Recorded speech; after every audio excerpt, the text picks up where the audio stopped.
Welcome back नाज़रीन। असांखे join कयो आहे ब्रिगेडियर रिटायर्ड गज़नफर अली साहब। अचो त उन्हनि सां गॾु। जी गज़नफर अली साहब, I hope you are doing well. Thank you so much for joining. State funeral rites जेके आहिनि से हली रहिया आहिनि supreme leader Ayatollah Ali Khamenei जा चवण में त पूरी मुस्लिम लीडरशिप इनखे जॉइन कयो आहे। तमामु हिकिड़ो सेंसिटिव ऐं क्रूशल टाइम आहे जंहिंजे बारे में इलाही माण्हुनि ॻाल्हायो आहे ऐं चयो वञे त इज़राइल ऐं US हींअर पॉज़ इख्तियार करे वेठा आहिनि। कुझु ख़ासि हेॾियूं स्टेटमेंट्स न अची रहियूं आहिनि। What does how important sir historically is this event? Well, you know the personality of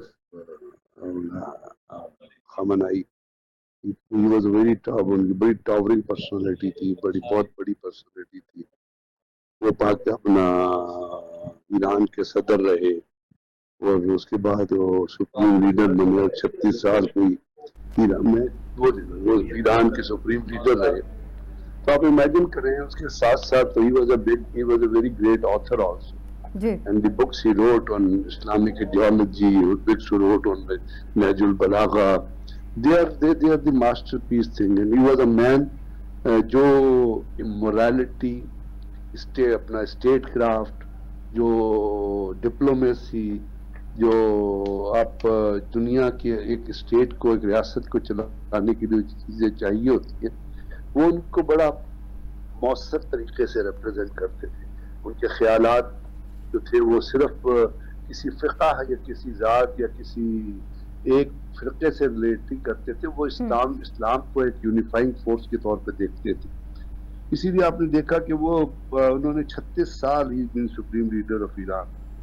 Raza Shah Pahlavi के ज़माने में उनको 6 दफ़ा को गिरफ्तार किया गया था।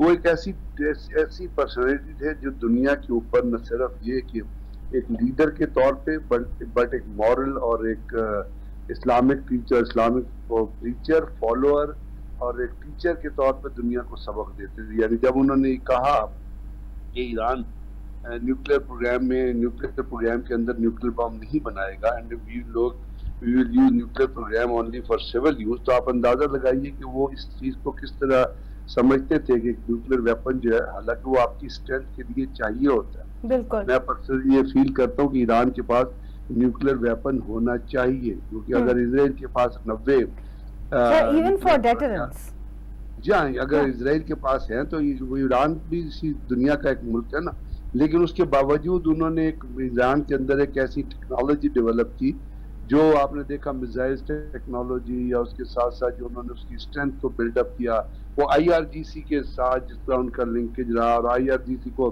जिस तरह उन्होंने एक पोर्टेड फोर्स के तौर पे, एक कमिटेड फोर्स के तौर पे, एक डेयरिंग फोर्स के तौर पे सामने लेके आए। और आपने देखा ईरान के लोगों के अंदर कितनी स्ट्रेंथ, कितनी स्टेट फॉरवर्डनेस और कितनी रेजिलियंस है, कितनी कमिटमेंट है नेशनल कॉज के लिए। मैं ये समझता हूँ कि अली हुसैन खamenei साहब ने अपनी जो जिंदगी जो है वो ईरान और मुस्लिम कॉज के लिए डिवोट कर दी थी। और उन्होंने ये शहादत जो हुई है ना उनकी, इसमें भी उन्होंने मेरा ख्याल खुद ही अपनी शहादत को चुना। आप देखिए, उन्होंने कोई प्रोटेक्शन नहीं ली, वो किसी बंकर में जाके नहीं बैठे। उनका असूल क्या था, कहा उन्होंने क्या था कि अगर मेरी कौम बाहर है तो मैं भी बाहर रहूंगा। दो, उनको मेरा ख्याल है उनको नसरती ज़रूरी हिफाजती इक़दाम करने चाहिए थे, क्योंकि उनका रहना ईरान के लिए बहुत ज़रूरी था। लेकिन उन्होंने एक और चीज़ सोची होगी जिसको मैं समझता हूँ, क्योंकि ईरान के अंदर बहुत मुजाहरे हो रहे थे, लोग ईरान पे तनकीद कर रहे थे। दुनिया में ये कहा जाता है कि ईरान के लोग ईरान के रजीम से तंग है, वो इस रजीम से छुटकारा हासिल करना चाहते हैं। तो मुझे लगता है उन्होंने अपनी जो शहादत है वो बजाते खुद पेश की है, इसलिए कि उन्होंने कोई हिफाजती इक़दाम नहीं उठाए थे। जिस जगह पे वो बैठे थे उनके बच्चे भी बैठे थे, उनकी बेटी भी वहाँ मौजूद थी, और उनको पता था कि अगर वो शहीद हो गए तो ईरान जो है, ईरान की कौम जो है वो यूनाइट हो जाएगी, एक झंडे के तले आ जाएगी। और ये जो दुनिया प्रोपेगेंडा कर रही है, सर हम कह सकते हैं कि उन्होंने वैल्यूज और प्रिंसिपल्स को तरजीह दी over everything and anything. Sir ये आप खुद रिटायर्ड ब्रिगेडियर हैं, हम अगर इस पूरे इवेंट को, जब स्टेट फ्यूनरल राइट्स चल रहे हैं, उसको अगर हम सिक्योरिटी और प्रोटोकॉल पॉइंट ऑफ व्यू से देखें तो आपको ये इवेंट कितना सिक्योरिटी वाइज वॉलेटाइल लग रहा है, कितना आपको ये सेंसिटिव लग रहा है, उसके बारे में ज़रा बताइएगा। सेंसिटिव तो है, वोलेटाइल तो नहीं है, वो तो बड़े पीसफुल लोग हैं जो वहाँ पे No, आए। no, अब I क्या did not ये, mean that. No, sorry. हाँ Yeah, वो of course. वोलेटाइल बिल्कुल नहीं है, उसमें In वोलेटिलिटी terms कोई of नहीं है। US and Israel, considering that they see all of these people as a threat, and वहाँ पे बड़ी वो crucial leadership आई हुई है. They should learn a lesson out of that ना, कि Absolutely. अगर 80 लाख लोग वहाँ पे जमा हो रहे हैं जो रिपोर्टेडली कहा जा रहा है, और वो देखिए वो कितने ऑर्गेनाइज्ड हैं, जी वो आते बिल्कुल. हैं उनकी बॉडी को देखते हैं और साइड पे निकल जाते हैं, और वो उन्होंने ये बता दिया है कि वो कौम है। यानी जब जंग हो रही थी तो आपको पता है कि वहाँ पे तेहरान के अंदर लोग जो है वो वहाँ पे स्ट्रीट के ऊपर आके सड़कों पे निकले हुए थे, जी चौक पे बिल्कुल. जमा होके लोग शादियां कर रहे थे, और वो शादियां डिवोट कर रहे थे ईरान के नाम पे। तो इससे आप अंदाजा लगाइए। दूसरे है, इस किस्म की जो वहाँ पे ईरान में जिसका जो रिएक्शन आ रहा है, उससे हमारे मुल्क में भी कुछ हमारे जो अपना मजहबी जवाज वो है ना, जो लोग लीडर है, उनको भी कोई सबक सीखना चाहिए, जो कौम को मुंतशिर करते हैं ऐसे मौकों पे। आपको पता है जो खमनाई साहब की जिस दिन शहादत हुई थी, उसके बाद पाकिस्तान में जो जुलूस निकले, वो कितने वोलेटाइल, वो कितने अपना मतलब स्टूपिडिटी थी उसमें, कि पाकिस्तान ने तो खमनाई साहब को शहीद नहीं किया था। यहाँ पे अगर उनके साथ आप वहदत का मुजाहरा कर रहे हैं, यूनियन, तो आपको कोई अक्ल होनी चाहिए कि आप अपने बिल्डिंग्स को जला रहे हैं, गाड़ियों को जला रहे हैं, पत्थर मार रहे हैं, मतलब इससे बड़ी बेवकूफी स्टूपिडनेस कोई हो सकती है। और उनको इंतशार फैला रही थी वही कुछ चंद नाम निहाज किस्म के लीडर जो हमेशा मजहब को बेचते हैं जाके अपना इम्पोर्टेंस जताने के लिए। तो हमारे उन लोगों को जिन्होंने ये काम किया था उस दिन, जिस दिन पाकिस्तान के अदारों पे हमला, उनको कुछ शर्म आनी चाहिए, उनको इससे कोई सबक सीखना चाहिए कि देखो ईरान की कौम कितनी डिसिप्लिन का मुजाहरा कर रही है। It is sending a message to the world कि हम एक यूनाइटेड कौम है और हम किसी भी दुनिया की किसी भी पावर को शिकस्त दे सकते। इस किस्म के जो इज्तिमा होते हैं उससे दुनिया लेसन हासिल करती है। सर अगर हम पीस सबर की बात करें तो ईरान ने नो डाउट इसका मुजाहिरा किया है। और अगर हम एक और खूबसूरत चीज़ पे मैं आपका अटेंशन चाहूँ उस पर, कि इस पूरे फ्यूनरल राइट्स के दौरान जैसे जैसे मुल्कों की लीडरशिप वहाँ पे आ रही थी, उनको कुरान की एक सर्टन आयत से वेलकम किया जा रहा था। ये कितना थॉटफुल था। और इसके बाद हम इस पूरे फ्यूनरल राइट्स के होने के बाद, ऑफ कोर्स तेहरान के बाद कोम के बाद मशहद में उनको दफनाया जाएगा। क्या हम मुस्लिम कंट्रीज़ के बीच में और ओवरऑल दुनिया में यूनिटी को अब किस तरीके से देख रहे हैं? क्या हम एक प्रॉपर यूनिटी और एक फॉर्म होते हुए देख सकते हैं इस पूरे इवेंट के बाद? मैं आपसे याद कर रहा था ना कि मुसलमान मुल्कों को इससे सबक सीखना चाहिए, और हमें बहुत ज्यादा सबक सीखना चाहिए कि हमारे यहाँ बहुत इस किस्म के स्टूपिड लोग मौजूद हैं जो इस किस्म के इवेंट को गलत तौर पे इस्तेमाल करते हैं। उसका मुजाहरा आपने पाकिस्तान में देख लिया था अगले दिन। अब ये जो कुछ चीज हो रही है इसमें अब चाइना ने सऊदी अरब और ईरान के दरमियान मेडिएट किया था और अच्छे ताल्लुकात कायम, और अब सऊदी अरब और ईरान की अंडरस्टैंडिंग है जो मुस्लिम वर्ल्ड के लिए बहुत अच्छा है। जो कुछ इजराइल ने ईरान के ऊपर हमला किया और जिस तरह ईरान ने उसका जवाब दिया, तो मैं ये कहता हूँ कि ईरान ने जो कुछ जवाब दिया वो असल में मुस्लिम उम्मा को मजबूत करता है। अदरवाइज वो जो इजराइल जो ज़ियोनिस्ट स्टेट है, दहशतगर्द स्टेट है, और वहाँ पे जो एक मॉन्स्टर लाइक आदमी नेतन्याहू, शैतान याहू जो बैठा हुआ है और जो ग्रेटर इजराइल का प्रोग्राम है, उसको ईरान ने चेकमेट किया, उसको ईरान ने रोका है। अब्राहम अकॉर्ड को उठा के दरिया में दारुल में फेंक दिया। अदरवाइज तो अपना यहूदी आपके ऊपर चढ़ाई कर रहे थे, हर मुल्क के साथ रिश्ते कायम कर रहे थे, और वहाँ पे वीजा फ्री सर्विस मिल रही थी।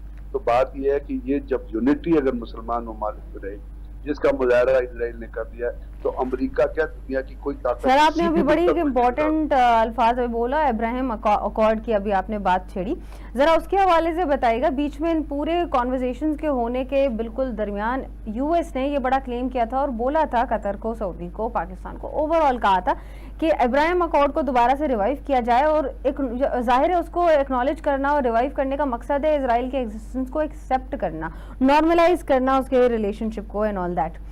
क्या आपको लगता है इन पूरे टॉक्स के बाद, सीज फायर के बाद दोबारा इब्राहिम अकॉर्ड की बात छिड़ सकती है?